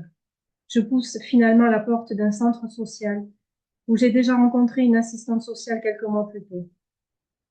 Je raconte tout à l'accueil, en désordre. Je suis si mal. On m'accueille, on m'écoute, on m'offre un café. Rapidement, on m'oriente vers le centre hospitalier. Je fais une échographie. Je suis vraiment enceinte. C'est réel, je leur parle directement de ma volonté d'avorter. On me répond d'une voix douce que ce n'est plus possible, car j'ai dépassé les 4 mois de grossesse. Le sol se dérobe sous mes pieds. Qu'est-ce que je vais faire d'un bébé? J'appelle mon mec en prison. En plus, c'est à cause de lui que j'ai repris les consos. J'étais en forme avant de le rencontrer. Je sais qu'il est nocif pour moi et en même temps, je l'aime. Et j'ai tellement besoin de lui. L'équipe me prend en charge, m'oriente vers un centre addicto. Je rencontre tout un tas de professionnels. Ils ont l'air tous inquiets pour moi. Mais en vrai, je m'en fous. J'ai pas pris de crack depuis 2-3 jours et là, je suis en manque. Je me barre dès que je peux pour consommer, oublier ce bordel dans lequel je suis. Puis j'ouvre les yeux, me réveille et mon trip de quelques jours plus tard. Je regarde mon ventre, repense à ce bébé qui grandit en moi. Je me décide à repartir à l'hôpital. On me parle alors d'une unité mère-enfant dans le sud-ouest, spécialisée en addicto. Au début, c'est catégorique, je ne veux pas. Je me débrouillerai toute seule, comme je l'ai toujours fait. Mais je commence à cogiter et surtout à culpabiliser. C'est vrai qu'au moins j'aurai un toit sur la tête, des repas chauds chaque jour et puis je pense un peu à ce bébé. Je sais bien que mon ventre est trop plat pour 4 mois et demi de grossesse. Il ne doit pas être en forme avec toutes les conneries que j'ai faites.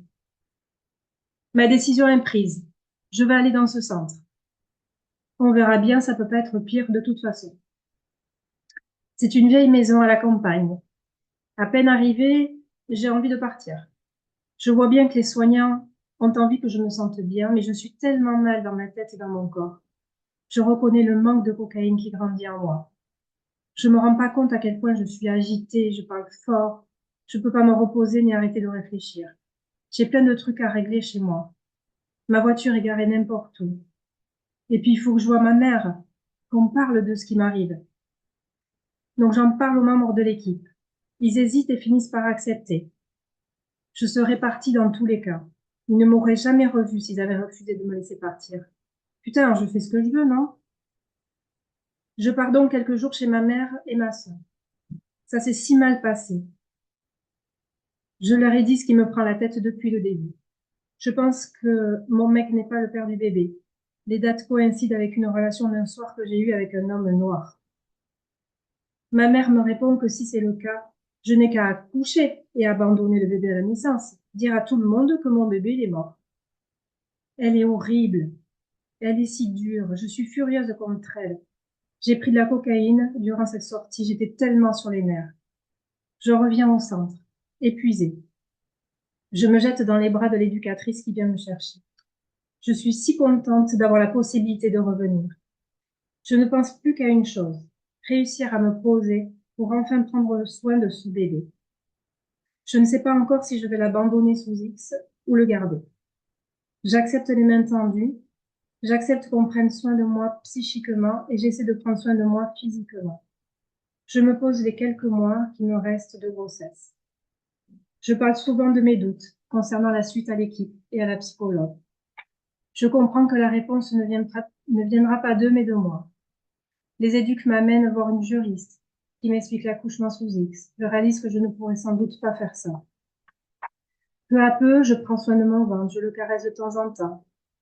D'ailleurs, je vois bien qu'il commence à s'arrondir. Les souvenirs de ma première grossesse me reviennent en mémoire. J'ai envie d'en profiter. J'ai besoin de vivre cette maternité. Ici, on me dit que je suis capable. On sait me calmer quand je doute et que je commence à psychoter. Ici, tout semble sain, tranquille. Je me laisse un petit peu porter. Je crois bien que c'est la première fois de ma vie d'ailleurs. Je demande à ce que mon accouchement soit déclenché afin d'avoir une date pour m'y préparer. J'ai pas peur d'accoucher, j'ai peur de la douleur. Enfin, j'ai pas peur de la douleur. J'ai pas peur d'accoucher parce que j'ai tellement connu ça. J'ai seulement peur de voir la couleur de peau de mon fils. Cette idée m'obsède.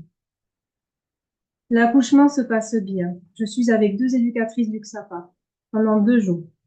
Et elles me font rire, dédramatisent ce que je vis, arrivent à me comprendre et à traduire mes ressentis au personnel soignant. Heureusement qu'elles étaient là, sinon j'aurais pété un câble. Je finis par accoucher. Mon petit Axe arrive au monde. Je le prends dans mes bras. Mais je suis comme ailleurs. Pas là. Je pense toujours à sa couleur de peau. Je crie aux éducateurs d'aller voir s'il est noir quand les dames l'amènent. On me répond qu'on ne sait pas encore, qu'il faut attendre. On le pose sur moi et là, je tombe amoureuse de lui. C'est Axe. C'est mon fils. Je l'aime déjà. Jamais je ne le laisserai. Je décide de le garder avec moi et de retourner au centre avec lui. On verra bien. Du coup, j'enchaîne Alors, depuis le Stéphanie, Oui, alors, oui. excusez-moi, alors, merci pour ce témoignage très poignant, mais très émouvant, mais il y a l'horaire qui tourne aussi, alors je ne sais pas après, qu'est-ce Il que me, tu avais prévu? il me reste des petits points pour dire jusqu'à la fin, des grandes lignes. Alors, peut-être les grandes lignes, juste pour donner, comme c'est jusqu'à 14 heures, pour pas retarder les participants. Mais voilà, je vais juste peut-être de pointer, et comme tu nous as donné donc un mail là pour approfondir ce que vous faites dans votre centre, Mhm. peut-être, voilà. Merci, excuse-moi, Stéphanie. En tout cas, dans les grandes lignes, elle a été ensuite hospitalisée en unité mère-enfant en psychiatrie là, sur Bordeaux, où le lien mère-enfant était de qualité, etc. Ils sont restés quelques mois au centre. Et puis, nous avons organisé leur départ avec tout le suivi mis en place, etc. Et la situation s'est redégradée quelques mois après. Et donc, ils sont revenus pour un deuxième séjour avec l'enfant qui avait à peu près 9 mois. Et parce qu'il y a eu des choses vraiment, des mises en danger de l'enfant, etc., des consommations de la mère, voilà. Et en fait, ce deuxième séjour, elle a demandé à être vraiment aidée et elle ne pouvait pas s'en occuper, à ce qui est un placement administratif. Et donc, c'est des choses que nous avons travaillé avec elle et les avons accompagnés tous les deux là-dedans. Elle, avec un retour à son domicile et lui, dans l'entrée avec sa famille d'accueil.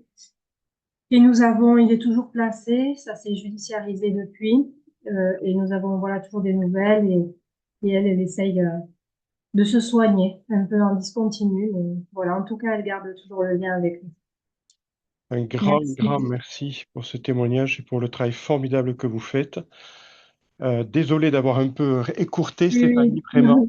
Mais je vois, voilà, sur l'écran apparaît là, la possibilité de joindre votre centre pour avoir un peu plus d'explications, d'avoir des Mhm. témoignages et le travail que vous faites. Un grand, grand merci. Et on va donner de suite la parole au docteur Evelyne Mazurier pour le dernier exposé. Je te laisse te présenter, Evelyne. Oui, bonjour à tous et toutes, et je vous remercie les organisateurs de m'avoir convié à ce webinaire. Et c'est en tant que pédiatre néonatologue en maternité, fondatrice du GEGA, groupe grossesse et addiction, et intervenant dans le comité pédagogique du DU du même nom que j'interviens aujourd'hui. Je vous propose de partager quelques données actuelles sur l'impact à long terme des expositions anténatales aux substances psychoactives. Alors, je ne serai pas exhaustive et j'ai limité mon propos à nicotine, tabac, cocaïne, cannabis et ecstasy ou MDA. Je reste à disposition pour des références bibliographiques supplémentaires. Alors, ce sondage, l'idée c'était que je vous demandais d'emblée, dans la liste des produits suivants, quel celui estimez-vous être le plus dangereux pour le devenir à long terme? Alors, il y avait cannabis, cocaïne, caféine, méthadone, nicotine, ecstasy. Et c'était pour avoir un peu vos représentations. Et par ce sondage introductif, l'idée était de vous faire dépasser la vision du produit seul en cause dans les problèmes de développement, car, hormis pour l'alcool, il n'y a pas de phénotype unique lié au produit. Hormis pour l'alcool, il n'y a pas de causalité, mais seulement des corrélations. Et ça me permet d'introduire la notion de tératologie neurocomportementale. Donc, ce principe important de la tératologie est que les dommages causés par un agent toxique sont fonction de plusieurs facteurs selon le modèle du triple impact, la constitution génétique, l'environnement fœtal et l'environnement postnatal.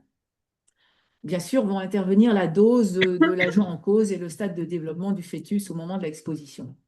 Ce concept de tératologie comportementale pose que l'exposition du cerveau au cours de la phase précoce de son développement peut aboutir à des modifications non lésionnelles de l'anatomie cérébrale, avec pour conséquence des troubles fonctionnels et comportementaux. Donc, on ne verra pas les stigmates physiques, mais l'enfant va fonctionner de façon différente. Alors, dans cette diapositive, vous voyez les notions d'exposome, in utero et postnatal. Diapositive suivante. Vous êtes nombreux à avoir entendu ce terme d'exposome et qui correspond à l'ensemble des expositions et des facteurs non génétiques auxquels un individu est soumis de sa conception in utero jusqu'à sa mort. Et ces expositions vont pouvoir favoriser l'apparition de maladies chroniques. En premier lieu, ces expositions sont l'alimentation, mais c'est aussi l'air que l'on respire, les rayonnements qui nous bombardent, ainsi que nos comportements, notre environnement psycho-affectif et socio-économique. Et vous voyez, dans le cas du sujet qui nous concerne, on sait que les atteintes des spermatozoïdes avant la conception ou l'exposition in utero sont souvent le fait de plusieurs substances, de sorte que les problèmes de l'enfant reflètent souvent l'impact combiné de multiples expositions.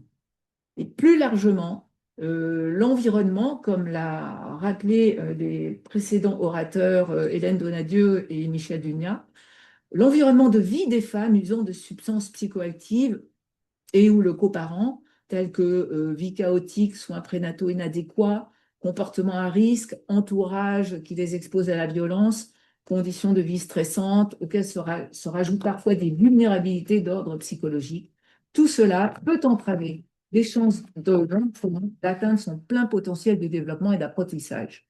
Ce potentiel est en effet une combinaison entre facteurs parentaux et environnementaux. Donc, une fois camper ce contexte, revenons à nos produits et par souci de clarté, je vais les aborder séparément. Donc, commençons par le tabac. Alors, question du tabac et nicotine. la plupart des études évaluant les effets de la nicotine sur la santé ont été menées dans le contexte de l'exposition au tabac fumé. Cependant, des études indiquent clairement que l'exposition à la nicotine seule peut avoir des effets néfastes sur les systèmes nerveux, respiratoires, immunitaires et cardiovasculaires, en particulier lorsque l'exposition survient à des périodes critiques du développement. À l'heure actuelle, il n'existe aucune étude longitudinale à long terme qui ait abordé les effets sanitaires des produits non combustibles à base de nicotine sur le développement de l'enfant. Donc, cette diapositive vous montre un résumé des données que l'on connaît en lien avec la nicotine provenant du tabac fumé. Et vous voyez, en termes de développement cognitif, si carrément les risques sont augmentés concernant la mort inattendue, multiplié par 2, troubles externalisés multipliés par 1 ou 2, c'est son trouble de l'attention et conduite, pathologie cardiovasculaire multipliée par 2, donc chez l'enfant, hein, chez l'adulte, tout ce qui concerne le développement cognitif est atténué en partie ou en totalité par un environnement familial favorable. Qu'en est-il pour le cannabis? Alors pour le cannabis, des preuves sont accumulées.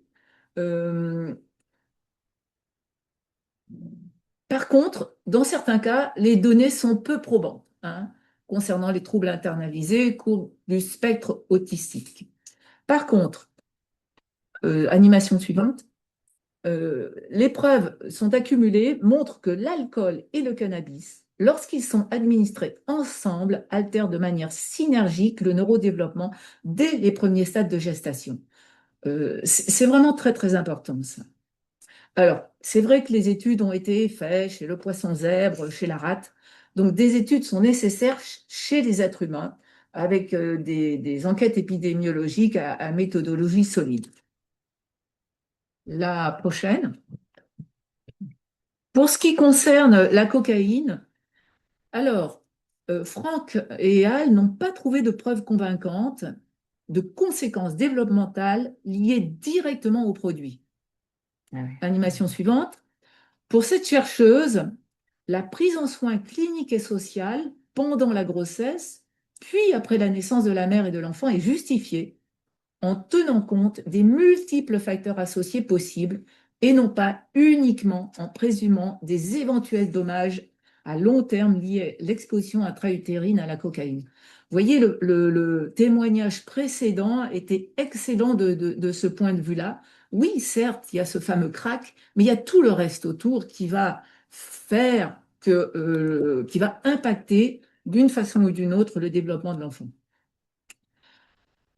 Pour l'ecstasy, diapo suivante, les études récentes sur les conséquences de la prise de MDMA ou ecstasy sur la progéniture datent de 2022 sur le poisson zèbre. Chez la femme enceinte, la seule étude sur le développement date de 2016 et s'arrête aux 24 mois de l'enfant, montre une corrélation possible avec un risque de retard psychomoteur lors de consommation anténatale importante. Mais comme pour toutes les situations de devenir parent, on l'a bien compris avec les orateurs précédents, les traumatismes antérieurs vont impacter sur les compétences parentales. Et des études récentes ont montré que chez les femmes notamment, pas tellement chez les hommes, la consommation de MDMA est plus souvent réalisée dans un cadre d'automédication pour des troubles psychopathologiques qui ne sont pas suffisamment diagnostiqués et la femme trouve ce moyen pour s'automédiquer. Donc le produit MDA vient sur un terrain déjà extrêmement impacté. Diapositive suivante. Alors, je passerai vite sur, voilà, sur cette diapositive dont le sujet vous a été précédemment traité par Katia Vergès, et elle a vraiment très, très, très bien fait. Pour ce qui est de la période néonatale, donc diapositive d'après,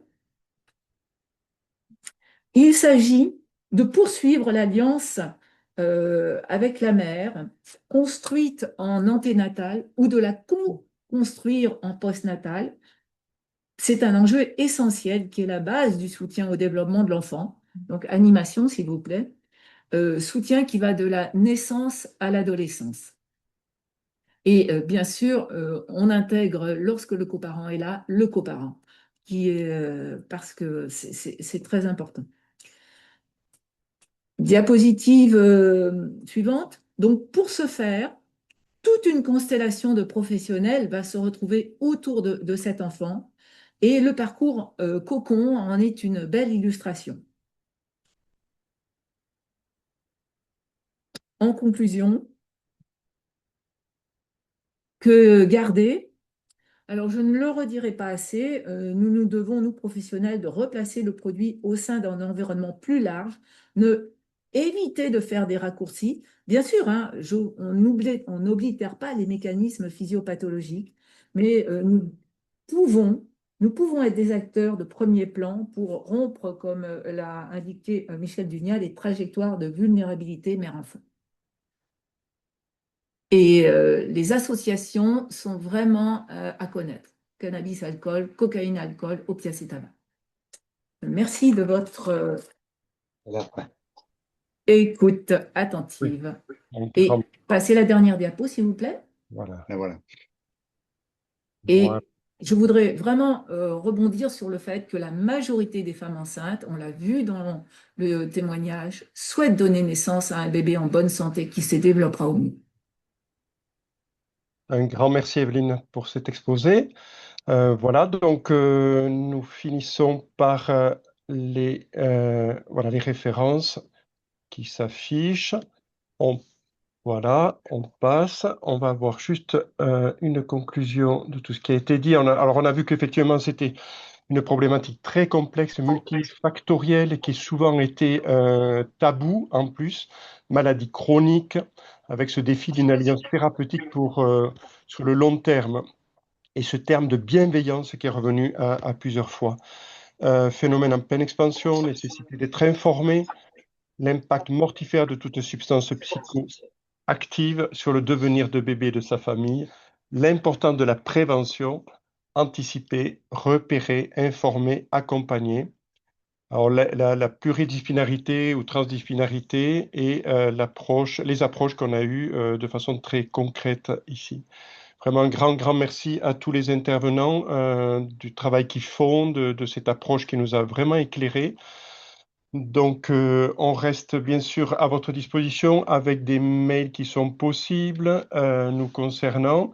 Voilà, que ce soit Jean-Claude ou moi-même, on reste à votre disposition. Le replay qui est évidemment possible puisqu'on est dans un cas de webinaire.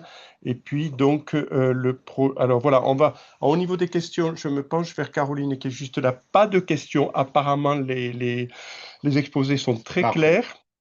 Donc, pas de questions.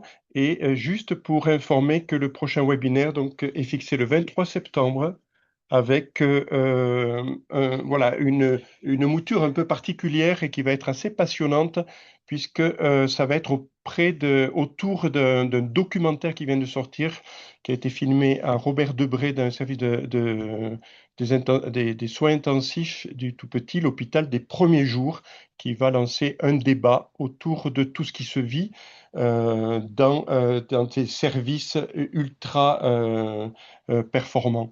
Voilà.